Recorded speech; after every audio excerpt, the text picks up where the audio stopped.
Hi guys, this is Sam from Pharmacy Mentor, and in this module we're going to learn about what GDPR is, what it means for community pharmacy, and what you can do as a pharmacy business to become fully GDPR compliant. GDPR is short for the EU's General Data Protection Regulation and is a policy that will replace the Data Protection Act in the UK. In the data-driven world that we now live in, it is designed to update data protection in which people readily give out their personal information in exchange for free services. It aims to give people more control over how organisations use their information, but also to standardise data protection law across Europe.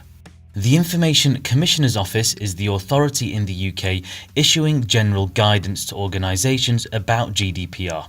You can access their documentation in the text to this module. There are two main reasons for this. Firstly, it's to bring data protection law in line with how people's data is being used in order to prevent use and abuse of this data. This is particularly important when considering that the big tech companies such as Facebook, Apple and even Pharmacy2You deal with personal data on a very large scale. The second reason is that redefining the data protection laws will give more clarity to organisations in dealing with personal data in the 21st century. It is predicted that this will collectively save organisations billions each year across the EU. Although the documentation for the regulation came into force back in May 2016, businesses and organisations who deal with personal data will need to be GDPR compliant by the 25th of May 2018.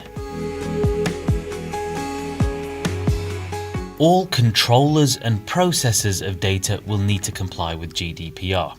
Since community pharmacies deal with patient data all the time, it means that we will, of course, also have to comply.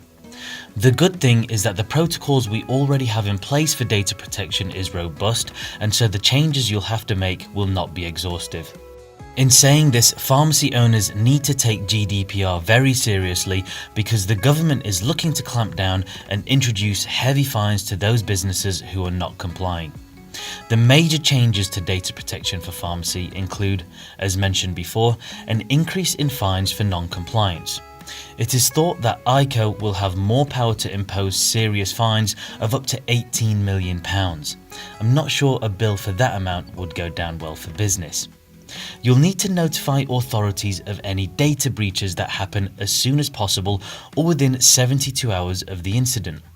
Some pharmacy organisations will need to appoint a data protection officer who will ensure the safe and effective management of data.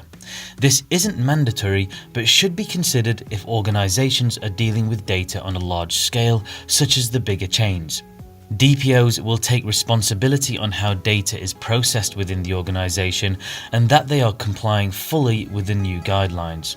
For example, they would periodically review how consent is being obtained to provide some pharmacy services, such as medication deliveries or EPS nominations. And lastly, your patients will have more control over their data. They will have the right to be forgotten, which means they can ask you to erase their data under certain circumstances. Now, there are more minor changes to data protection for community pharmacy you should be aware of that I will not list in this module. However, when preparing for compliance, you should understand what these changes will entail. It's important to begin preparing right now if you haven't already done so, because there are quite a few elements you'll need to cover. Having done research, the best free resource you can use that will guide you through the steps needed to secure GDPR compliance is by the PSNC. They have organised a workbook for you or your DPO to go through, which will help you greatly. Another option for you could be the use of a third party to do most of the work for you. GDPR Tracker is a very respectable service designed to take the hassle out of becoming compliant. I've had a demo with their founder, the platform is tidy, and of course it's digital, meaning less paper and folders in the pharmacy.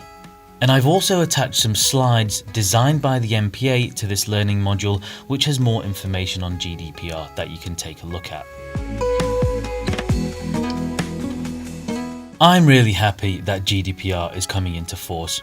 It's going to help keep my personal information more safe, in the right hands, and give me a bit more control as to how it's firstly obtained and what is done with it. I might even see a reduction in spammy emails, which will be a huge bonus. For community pharmacy, data protection needs to remain a top priority. We're not dealing with simple data like an email address. We're dealing with patient data that is very personal and extensive at times. We have to ensure robust procedures are in place to keep this data safe and secure, and as we head further into the digital age, we will no doubt be dealing with more varieties of data. As always, I'm more than happy to talk to you about GDPR and data protection, so don't hesitate to get in touch, and I'll see you in the next module.